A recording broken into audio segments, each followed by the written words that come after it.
5 bölüm. Адамдардын арасынан тандалып алынган ар бир башкы ыйык кызмат кылуучу адамдар үчүн Кудайга кызмат кылууга, алардын күнөөлөр үчүн алып келген тартуулар менен курмандыктарын Кудайга алып келүүгө дайындалат. Өзү да алсыз болгондуктан түркөй жана адашкан адамдарга ырайымдуу мамиле кыла алат. Ошондуктан ал Кудайга өз күнөөсү үчүн да, элдин күнөөсү үчүн да курмандык алып келиши керек. Адам башкы ыйык кызмат кылуучу болуу урматына өзү ээ боло албайт.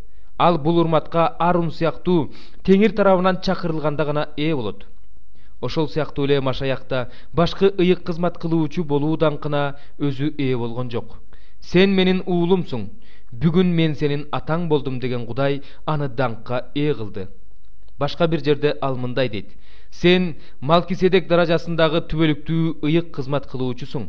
Ал адам болуп жашап жүргөн күндөрүндө өлүмдөн алып калалчу Кудайга катуу үн менен сыйынды. Көз жаш менен жалбарды. Кудайды урматтагандыгы үчүн анын сыйынуусу угулду. Ал Кудайдын уулу болгонуна карабастан азап чегүү аркылуу моюн сунууга үйрөндү. Жеткилеңдикке жеткен ал өзүнө моюн сунган адамдардын баары үчүн түбөлүктүү куткарылуунун булагы болуп калды. Кудай тарабынан ага Малкиседек даражасындагы башкы ыйык кызмат кылуучунун наамы берилди. Бул тууралуу көп эле нерсени айтышыбыз керек эле, бирок силердин түшүнүшүңөр кыйын. Анткени силер угууга жөндөмсүз болуп калдыңар.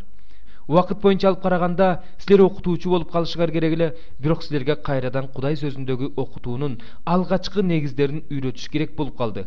Силерге күчтүү тамак эмес, сүт керек. Ким сүт менен азыктанса, ал чындык сөзү боюнча тажрыйбасыз, анткени ал аленаристе. Күчтүү тамак болсо акыл сезими жаман жакшыны айырмалай билүүгө көнүккөн жеткилең адамдар үчүн.